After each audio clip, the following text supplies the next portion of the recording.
जोहार नमस्कार, आप सभी का स्वागत है खबर झारखंड तक में। चलिए शुरुआत करते हैं आज की सबसे बड़ी खबर से। हेमंत सोरेन ने भाजपा को लेकर दिया विवादित बयान, कहा कि झारखंड में ना बटे हैं ना बटेंगे। जी हां, बता दें कि झारखंड के मुख्यमंत्री हेमंत सोरेन ने भारतीय जनता पार्टी के बटेंगे तो कटेंगे नारे पर निशाना साधते हुए शनिवार को दावा किया कि राज्य के विधानसभा चुनाव में भाजपा को हार का सामना करना पड़ेगा। सोरेन ने यहां अपने आवासीय कार्यालय में मीडिया कर्मियों से बातचीत में चुनाव प्रचार के बीच में आयकर के छापों की भी आलोचना की। आयकर विभाग ने कर चोरी से संबंधित जांच के तहत शनिवार को सोरेन के एक सहयोगी के परिसरों सहित कई स्थानों पर तलाशी ली। आधिकारिक सूत्रों ने यह जानकारी दी है। सूत्रों के अनुसार सुबह के समय शुरू हुए अभियान में राज्य के राजधानी रांची और जमशेदपुर में कुल 9 ठिकानों पर छापेमारी की जा रही है। भाजपा के बटेंगे तो कटेंगे नारे को लेकर एक सवाल के जवाब में सोरेन ने कहा, यहाँ ना तो बटे हैं ना बटेंगे, लेकिन चुनाव के माध्यम से ये जरूर कूटेंगे। संविधान का मजाक उड़ाते हैं राहुल गांधी, अमित शाह ने झारखंड में क्यों कहा ऐसा। जी हां, बता दें कि अमित शाह ने राहुल गांधी के संविधान बचाने वाली बात का जवाब दिया है। उन्होंने कहा कि संविधान हमारा विश्वास का प्रतीक है, लेकिन राहुल गांधी उसका मजाक उड़ाते हैं। वे संविधान की किताब हाथ में लहराकर संविधान बचाने की बात करते हैं, लेकिन उस पुस्तक को जब खोलकर देखा गया तो वहां सिर्फ खालीपन न था। यह संविधान का मजाक उड़ाना है। केंद्रीय गृह मंत्री ने ये बातें शनिवार को पलामू के छतरपुर विधानसभा में पुष्पा देवी के पक्ष में एक जनसभा को संबोधित करते हुए कहा। अमित शाह ने छतरपुर विधानसभा में एक रैली को संबोधित करते हुए कहा कि कांग्रेस पार्टी संविधान की बात करती है, लेकिन संविधान में कहीं पर भी धर्म के आधार पर आरक्षण देने की बात नहीं लिखी गई है। लेकिन कांग्रेस पिछड़ों, दलितों और आदिवासियों का आरक्षण छीनकर मुसलमानों को देने की वकालत करती है। उन्होंने कहा कि जब तक बीजेपी है तब तक हम उनके इस षड्यंत्र को कामयाब नहीं होने देंगे। अल्पसंख्यकों को आरक्षण नहीं मिलेगा। अमित शाह ने कांग्रेस पर ओबीसी विरोधी पार्टी होने का आरोप लगाया है। उन्होंने कहा कि कांग्रेस पार्टी ने हमेशा पिछड़े का विरोध किया है। जी हां, बता दें कि मंडल कमीशन का विरोध राजीव गांधी ने किया। पीएम मोदी ने पिछड़े को 27% आरक्षण देने का काम किया है।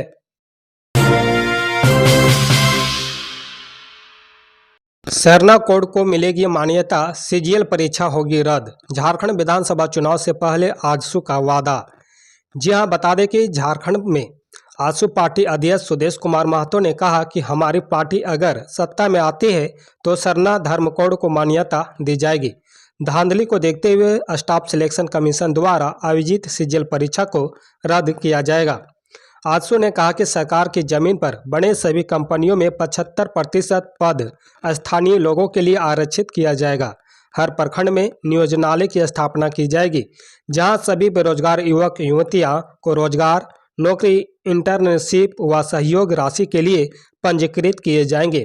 श्री महतो शुक्रवार को पार्टी का घोषणा पत्र जारी करने के बाद अपनी बातें रख रहे थे। सुदेश कुमार महतो ने कहा कि ग्राम पंचायतों को पर्याप्त वित्तीय एवं प्रशासनिक शक्तियां देकर मजबूत बनाया जाएगा। आजसू पार्टी ने अपने संकल्प पत्र में वादा किया कि गांव में विकास का फैसला गांव के लोग ही करेंगे। पैसा कानून को मजबूती के साथ लागू किया जाएगा। रिश्वतखोरी पर लगाम लगाने के लिए जनप्रतिनिधियों को शामिल करते हुए भ्रष्टाचार निवारण समिति का गठन किया जाएगा। सरना कोड को मिलेगी मान्यता, सीजीएल परीक्षा भी रद्द की जाएगी। सेवा का अधिकार कानून तथा सूचना अधिकार कानून को सख्ती से लागू किया जाएगा। जाति, आय, आवासीय व जन्म मृत्यु प्रमाण पत्र बनाने के लिए लोगों को सरकारी कार्यालयों के चक्कर नहीं लगाने पड़ेंगे, बल्कि ये प्रमाण पत्र घर में ही डिलीवरी कराया जाएगा।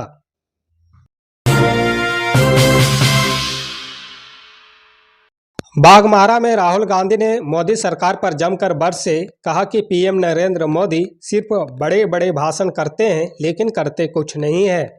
जी हां, बता दें कि विधानसभा चुनाव को लेकर नेता प्रतिपक्ष राहुल गांधी शनिवार को धनबाद के बाघमारा में पार्टी प्रत्याशी जलेश्वर महतो के पक्ष में चुनावी सभा की। राहुल गांधी ने झारखंड की स्थिति को लेकर केंद्र की मोदी सरकार पर जमकर निशाना साधा। कहा कि आज सच्चाई यह है कि हिंदुस्तान में युवा और महिलाएं दुखी है। पीएम मोदी सिर्फ बड़े बड़े भाषण करते हैं लेकिन करते कुछ नहीं है। जब देश में महंगाई बढ़ती है तो सबसे ज़्यादा चोट हमारी माताओं बहनों को लगती है।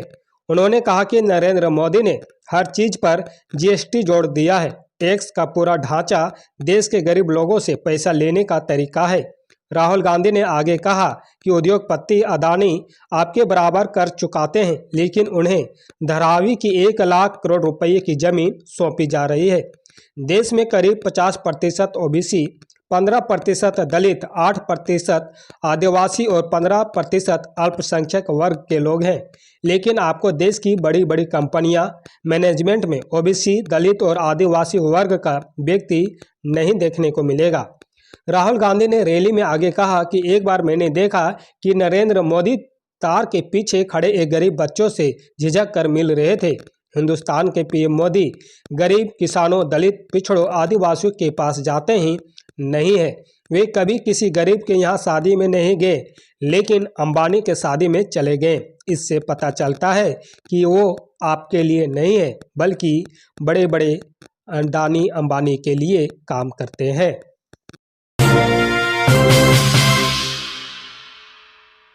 कल्पना सोरेन का बीजेपी पर तंज, जात पात की राजनीति में उलझा कर राज करना चाहती है बीजेपी। जी हां, बता दें कि झारखंड की 43 विधानसभा सीटों पर पहले चरण में 13 नवंबर को वोटिंग होगी, जिससे पहले सभी राजनीतिक पार्टियां धुआंधार चुनाव प्रचार में जुट गई है। बता दें कि शुक्रवार को मुख्यमंत्री हेमंत सोरेन की पत्नी शाह झामुमो की गांडी विधायक कल्पना सोरेन ने डंडई, सरायकेला सहित कई इलाकों में चुनावी जनसभा को संबोधित किया। इस दौरान उन्होंने भाजपा पर जनता को जात पात की राजनीति में उलझाकर अपनी राजनीतिक रोटी सेकने का आरोप लगाया। बता दें कि कल्पना सोरेन ने कहा कि झारखंड की जनता को जवाब देने का समय आ गया है कि उन्हें समाज को तोड़ने वाली सरकार चाहिए या जोड़ने वाली। भाजपा चाहती है कि हिंदू, मुस्लिम, अगड़ा, पिछड़ा व जात पात में उलझाकर लोगों का समर्थन हासिल कर राज करते रहे। हालांकि यहां की जनता उनकी चाल समझ चुकी है। वह भवनाथपुर विधानसभा क्षेत्र के डंडे प्रखंड के रारो तथा सिमडेगा के कराईकेला में शुक्रवार को चुनावी सभा को संबोधित कर रही थी। कल्पना ने कहा कि हमारी सरकार ने 2.5 साल में जितना कार्य किया है भाजपा के 20 साल के शासन में भी नहीं हो पाया है। हमारी सरकार ने कई तरह की योजनाओं को लागू किया है। इनमें मैया सम्मान योजना, सर्वजन पेंशन योजना, बिजली बिल माफ़ी, किसानों के 2 लाख तक की बिजली बिल माफ़ी, फूलो झानो योजना प्रमुख है।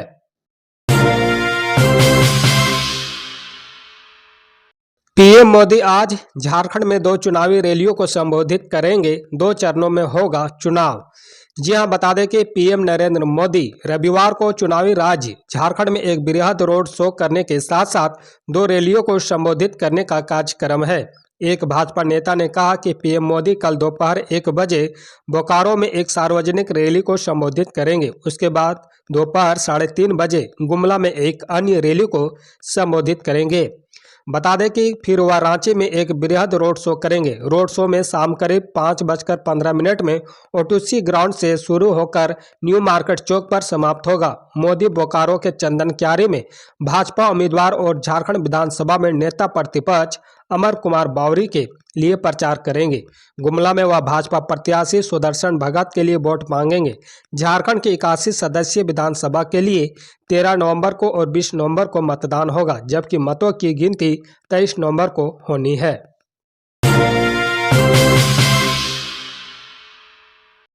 जैसे अयोध्या से हम लोगों ने बाबर को हटाया, हिमंता बिस्वा शर्मा ने झारखंड के लोगों से कर दी अपील। जी हां, बता दें कि झारखंड विधानसभा चुनाव के लिए सभी राजनीतिक दल जोरों शोरों से प्रचार अभियान में जुट गए हैं। इसी बीच असम के सीएम हिमंता बिस्वा शर्मा ने शुक्रवार को कांग्रेस पर वोट बैंक की राजनीति के लिए हिंदुओं को बांटने की कोशिश का आरोप लगाया है। उन्होंने कहा कि झारखंड सरकार कांग्रेस नेताओं आलमगीर आलम और इरफान अंसारी की सरकार है। मुख्यमंत्री ने राज्य के लोगों से कहा कि जैसे हमने अयोध्या से बाबर को हटाया था, उसी तरह से इन्हें भी हटा देना चाहिए। झारखंड चुनाव के लिए भारतीय जनता पार्टी के सह प्रभारी शर्मा रांची जिले के कांके इलाके में एक चुनावी सभा में बोल रहे थे। वह इतने पर नहीं रुके, बल्कि उन्होंने अपने भाषण में मुख्यमंत्री हेमंत सोरेन की सरकार पर वोट बैंक की राजनीति के तहत घुसपैठियों को खुश करने का आरोप लगाया। उन्होंने भ्रष्टाचार के आरोप भी लगाए। इस साल की शुरुआत में तत्कालीन राज्य मंत्री आलमगीर आलम के पर्सनल सेक्रेटरी से जुड़े परिसरों पर ईडी की रेड का मुद्दा भी उठाया। इसमें एजेंसी को करीब 35 करोड़ की नकदी मिली थी। बाद में आलम को अरेस्ट कर लिया गया था।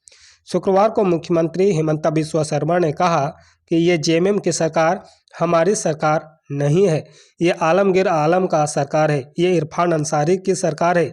जैसे अयोध्या से हम लोगों ने बाबर को हटाया, ऐसे ही सरकार से हमें आलमगीर आलम और इरफान अंसारी को भगाना पड़ेगा। एक साथ मिलकर हमें बीजेपी को सरकार लाना पड़ेगा। हमें मिलकर काम करते हुए बीजेपी की सरकार लानी है।